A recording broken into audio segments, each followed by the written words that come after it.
শুভ সকাল আমার প্রিয় পরিবার। আশা করি তোমরা যে যেখানে আছো সবাই ভালো আছো, সুস্থ আছো। তবে পুরোপুরি সুস্থ না হলেও আমি একটু সুস্থ হয়েছি। তারপরে কি বলতো, ওরাও দুজনেই পড়ে গিয়েছে। জানি না এটা কেমন জ্বর। তো আমার পরে হলো রিয়ার, তারপরে আরেকজনের, এরকম করতে করতে সবাইকে এক এক করে গ্রাস করছে। তাই আমরা বাড়ির মোটামুটি কেউ ভালো নেই, সবাই অসুস্থ, কিন্তু ওইভাবেই চলছে বাড়ির কাজকর্ম, খাওয়া দাওয়া, সমস্ত কিছু। তো যাই হোক, খেতে তো হবে, কাজ তো করতেই হবে, এটা করতেই হবে, তাই না? সকালের বাসি কাজ বাজ যা আছে, বেশি কিছু নাই। রাতের বেলা আরও কিছু মাজা হয়েছে, তবে যেগুলা খাওয়া হয়েছিল সেই কটাই আছে।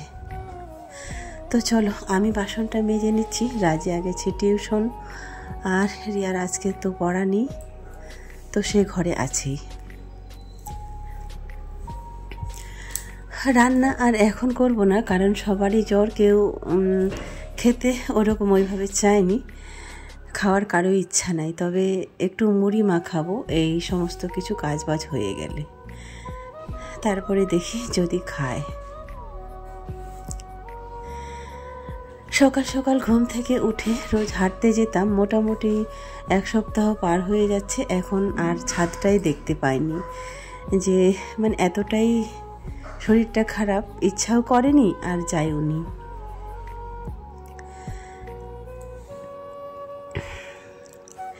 এইদিকে টুকটাক করে ঘরের কিন্তু যা ছিল সমস্ত কিছু শেষ হয়ে গেছে, আর বাজারও যাওয়া হয়নি। কেমন করে যাব, সবাই তো অসুস্থ হয়ে পড়েই আছি, তাই না?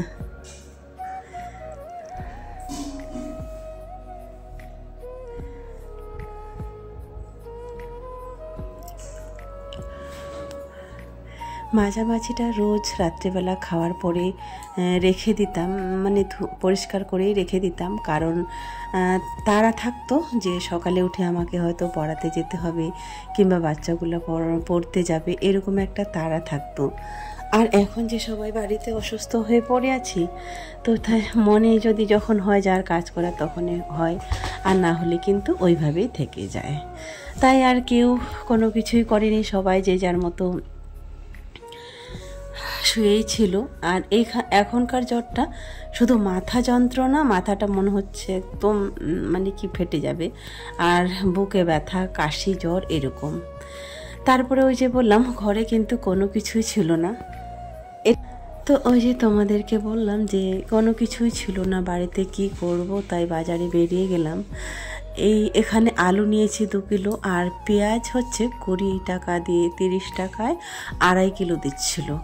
তো ভাবলাম পেঁয়াজটা যেহেতু আজকে সস্তা পাওয়া যাচ্ছে, তাই বেশি করে নিয়ে নিই। এখন কবে বাজার আসা হবে কি হবে না, সেটাই হচ্ছে কথা। আর এই যে কাঁচা লঙ্কা, একটা কথা কি বলতো, যে আলুটা আর পেঁয়াজ রসুন এটা থাকলে কিন্তু ওই বাজারে না আসলেও আমার চলে যায়। হয়তো ওদেরকে একটু আলু মাখা আর ডাল করে দিলাম, তাতেই সেই দিনটা, সেই বেলাটা পার হয়ে গেল। এটাই হচ্ছে বড় কথা। তবে সবজির দাম কিন্তু এখনও কমেনি, মোটামুটি সেই রকমই আছে। কপি, ফুলকপি আর বাঁধাকপি তো বলিনি, ফুলকপি বলেছিলাম, ওই 40 টাকা 50 টাকা এখনও রয়ে গেছে। সেগুলা আর কিনলাম না, আর এখন খাবো না, কারণ যদি ফুলকপি বাঁধাকপি কিনতে যাই, 2টা কিনলে কিন্তু 100 টাকা চলে যাবে। 100 টাকায় অনেকগুলো বাজার পাবো। আর নিয়েছি আজকে 4টা লেবু নিয়েছি, আর টমেটো, আর হচ্ছে বিশেষ বেশি করে নিয়েছি ওই কচুর লতিটা। ওইটা একটু মাছ দিয়ে খেতে সবারই ভালো লাগে, আমার তো লাগে, ওরাও একটু ওটা বেশি করে খায় ভালো, তো তাই ওটাই 4টা নিয়ে নিয়েছি, মানে একটাই 5 টাকা করে। তো যেই কথাটা আমি তোমাদেরকে বলতে চেয়েছিলাম, তো এই যে দেখো, বাড়িতে কিন্তু সবার শরীর খারাপ, অসুস্থ, আর এই বাজার করাটা আমার পক্ষে খুব, মানে এই জিনিসটাকে আমার এত খারাপ লাগতো। একটা সময় আমি ভাবতাম এটা কিন্তু পুরুষের কাজ, সবই কিন্তু ভাগ্য, ভাগ্য বলে দেয় কাকে কখন কি করতে হবে। আর ভাগ্য এমন একটি জিনিস, কোথায় কখন কাকে কোন জায়গায় নিয়ে দাঁড় করাবে আমরা কিন্তু কেউ বলতে পারবো না। আমি যেটাকে পুরুষের কাজ মনে করতাম সেটা আজ আমাকে নিজে থেকেই করতে হচ্ছে। আসলে সবই হচ্ছে কপাল, ভাগ্য। ওই যে লোকে বলে ভাগ্য সুখ নাকি কিনতে পাওয়া যায় না, সত্যি মনে হয় এই কথাটাই বাস্তব। ভাগ্য আজ আমাকে এমন জায়গায় নিয়ে দাঁড় করিয়েছে, তো আর তোমাদের সেটা বলে বোঝাতে পারবো না, সেটাই আমাকে করতে হচ্ছে। একটা সময় যেই জিনিসটাকে এত খারাপ লাগতো, খারাপ চোখে দেখতাম আর বলতাম, কিন্তু সেই কাজগুলোই আজ এই জায়গায় বসে আমাকে করতে হচ্ছে। এই পুরুষের কাজটাই আমাকে করতে হচ্ছে, আমি না করলে কিন্তু চলবে না। তারপরেও কি করব বলো, লজ্জা শরম সব কিছু ফেলে দিয়ে করতেই হয়। আজকে ঘরে বসে আমি যদি লজ্জা করি যে ওই জিনিসটা আমি করব না, আমি যাব না, আমি এক কথাই হচ্ছে অভিমানটাই যে করব, কাকে বলবো, রাগ করব কাকে বলবো, সেই বলার জায়গাটাই তো আমার নেই যে আমি যাব না, সেই কথাটাই তো আমার হবে না, তাই না?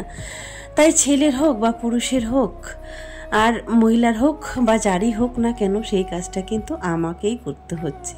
হ্যাঁ, আমার দ্বারাই সব কিছু সম্ভব, আমাকেই করতে হবে।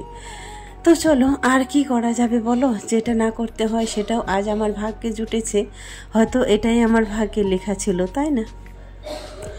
বাজার গুছানোর সমস্ত কাজ মোটামুটি কমপ্লিট হয়ে গেল, তারপরে বসিয়ে দিয়েছিলাম রান্না। তবে রান্নাটা আর তোমাদেরকে দেখালাম না, রান্না বান্নাও মোটামুটি কমপ্লিট। আর কাপড় তো এক গাদা ভেজানো ছিল, আর আকাশের অবস্থা বুঝতেই পারছো। তবে সকালের দিকটা আবার ভালোই রোদ ছিল, দুপুর গড়াতে না গড়াতে একেবারে অন্ধকার হয়ে নেমে এলো ঝড়ের মতো করে। মনে হচ্ছে এই একটু পরেই বৃষ্টি আসবে, মনে হচ্ছে এরকম অবস্থা।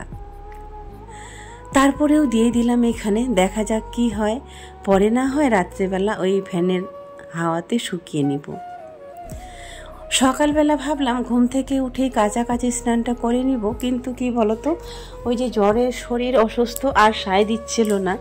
সকালের বাকি সমস্ত কাজ কমপ্লিট করে ভাবলাম যেটা খুব গুরুত্বপূর্ণ সেটাই আগে করা যাক। তার মানে হচ্ছে আমার সবজির বাজারটা। ওই যে ঘরে কিছুই ছিল না, দুটো চাল ফুটিয়ে যে রান্না করে খেতে দিব, কি দিব বাচ্চাগুলোকে, সেটাই ছিল না। তারপরে ভাবলাম টুকটাক করে রিয়াকে নিয়ে হাঁটতে হাঁটতে চলো আগে বাজারটাই করে নিয়ে আসি। ভাতটা করে দিয়ে, মানে রান্নাটা, তরকারি আর ভাত হয়ে গেল, দিয়ে সঙ্গে সঙ্গে চলে গেছিলাম স্নান করতে। বাথরুমে দেখি অনেকগুলো কাপড় ভেজানো আছে, ততক্ষণে ভাবলাম যে ওই করে বললাম যে ভাতটা ততক্ষণে তুই খোল, আমি স্নানটা করে আসি। তারপরে কিন্তু অনেকটা সময় লেগে গেল। তো চলো, এখন হচ্ছে খাওয়া দাওয়া করবো। গা হাত পা কাটছি, মানে জ্বরটা এখনও কাটেনি, জ্বর এখনও আছে, এত ওষুধ খাচ্ছি, অ্যান্টিবায়োটিক খাচ্ছি, তারপরে কিন্তু জ্বরটা কাটছে না। মোটামুটি 8-10 দিন হয়ে গেল, এক সপ্তাহ পেরিয়ে গেছে। তো এখন খাবো, খেয়ে দিয়ে আবার ওষুধ খাবো। চলো, মোটামুটি সব কাজ কমপ্লিট। আর আজকে শুধু একটাই তরকারি করেছি। তরকারির দাম কিন্তু মোটামুটি বাজারে এখনও কমেনি, কারণ কি বলো তো, যেমন আছে তেমনই আছে। ওই জন্য ফুলকপি, বাঁধাকপি এগুলো কিছুই নিলাম না। বেগুন নিয়েছি, বেগুন আলু দেখতেই পেলে, আর হচ্ছে কচুর লতিটা। ওই কচুর লতিটা সবাই একটু মাছ দিয়ে একটু ভালো খায় যেদিন রান্না করব। তো চলো, এই রান্না বান্না কমপ্লিট করে রেখে দিয়ে আমি চলে গিয়েছিলাম স্নান করতে। আর ওদেরকে বললাম, ওরা বলছে মা প্রচুর খিদে পেয়েছে। তো আমি বললাম ততক্ষণে তোমরা খেতে শুরু করো, আর আমি হচ্ছে স্নানটা করে আসি, স্নান না করলে আর খাবো না। তো তারপরে দেখি না, দুজনে কিন্তু ভাত খুলে একেবারে বসেছিল রেডি হয়ে, আমাকে ছাড়া তারাও খাবে না। আসলে কি বলতো, এমন একটা পরিস্থিতি হয়ে গেছে, ওরা আমাকে ছাড়াও খায় না, আর আমারও পেট ভরে না। তো চলো, এটা ছিল সন্ধ্যাবেলা, যখন খাওয়া দাওয়া শেষে দেখতে যাই এক ফোঁটাও জল নেই। ওই যে বললাম সবাই অসুস্থ, কার কে খোঁজ রাখে আর কিসের খোঁজ রাখে। খাওয়ার সময় কোনো রকমে 1 বোতল জল হয়েছিল, তো এখন তো ওষুধ খাবো, দেখি জল নাই, বালতিতেও জল নেই। আজকে হয়তো জল ধরাই হয়নি। তো চলো, যেটুকু জল আছে সেটাই ঢেলে দিই, এখনকার খাওয়ার মতো হলেই হবে। 1 বোতল, কালকে সকালবেলা দেখা যাবে। তাই আর এত রাতে আর বাড়িওয়ালাকে আর এত রাতে ফোন করলাম না, থাক, ভাবলাম সকালেই বলবো। আমাদের ওই একটাই জলের কষ্ট, মন চাইলেও জল শেষ হয়ে গেলেও কিন্তু আমরা ইচ্ছা মতো করে নিতে পারবো না, বাড়িওয়ালাকে ফোন করতে হবে। এবার খাওয়ার পাম্প চালানোর জন্য পাম্প মানে যেটা খায় সেই খাওয়ার জলটা কিন্তু আলাদা, আর ট্যাঙ্কিতে যে জলটা আসে সেটা সম্ভবত আলাদা, কারণ দুবেলা মানে এই খাওয়ার জলটা বললে পরে দেয়, এমনি কিন্তু দেয় না। কোনো রকমে অর্ধেক বোতল জল হয়েছিল, ওষুধ খাওয়ার মতো হয়েছিল, তো সেই জলটা নিয়েই চলো ওষুধটা মতো খাওয়া যাক।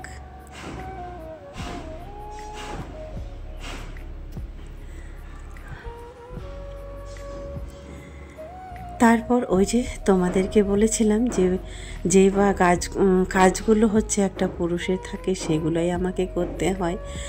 এখন এই যে ওষুধ খাবো, এখানে জলটা এনে রেখে দিলাম, এখন সমস্ত কিছু আমাকে দেখতে হবে। এখন রাত্রেবেলা ফ্ল্যাটে হচ্ছে সদর দরজাটা লাগানো আছে কিনা, জানালা লাগানো আছে কিনা, ওই ঘরটার লাইট অফ করেছে কিনা, আর জানালা দরজা সমস্ত কিছু আমাকেই বন্ধ করতে হবে। এই তো তোমাদেরকে বললাম বৃষ্টি আসবে কিনা এই বলে কাপড়গুলো দিয়েছিলাম। কাপড়গুলো দিয়ে খেয়ে দিয়ে একটু মাত্র শুয়েছি, এত মুষলধারায় বৃষ্টি এখনো হচ্ছে। তো এই যে চলো কাপড় চোপড়গুলা সব এখন ওই চেয়ারে রেখে দিব। আর এটা রিয়া হচ্ছে সকালে টিউশন যাবে, তাই বললো মা ওইটা আমাকে এনে দাও, আমি এই পাখাতে শুকাতে দিব, সকালে ওকে টিউশন যেতে হবে, তাই কি পড়ে যাবে, তাই ওটাও হচ্ছে নিয়ে এলাম। আর এগুলো সমস্ত কিছু ভিজাই থেকে এখন আপাতত রেখে দিব। বৃষ্টি কিন্তু মুষলধারা এখনো পড়েই যাচ্ছে, এত হঠাৎ করে বৃষ্টি, মনে হচ্ছে যে এটা মনে হয় শ্রাবণ মাসের বৃষ্টি।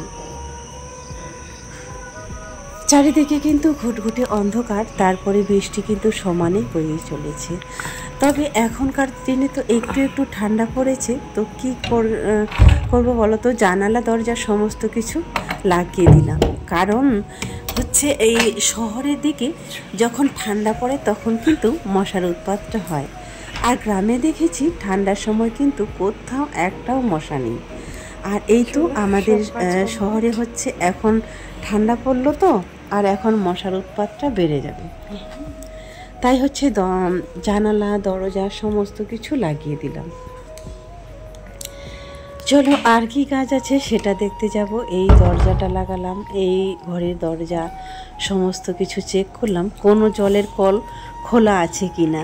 মন চাইলেও শরীরটা যতই খারাপ হোক, যদি বলি আজকে আমি আগে শুয়ে যাব, হয়তো আমার বাকি কাজগুলো কেউ করবে বলো, মানে ইচ্ছা থাকলেও কিন্তু উপায় হয় না, যত কষ্টই হোক না কেন তারপরে কিন্তু উঠে এসে সমস্ত কিছু আমাকেই চেক করতে হয়, যা কিছু ঘরের আছে। সেই ভরসাটা যে করব, সেই ভরসাটার কিন্তু কারো কাছে নেওয়ার আমার কোনো উপায় নেই।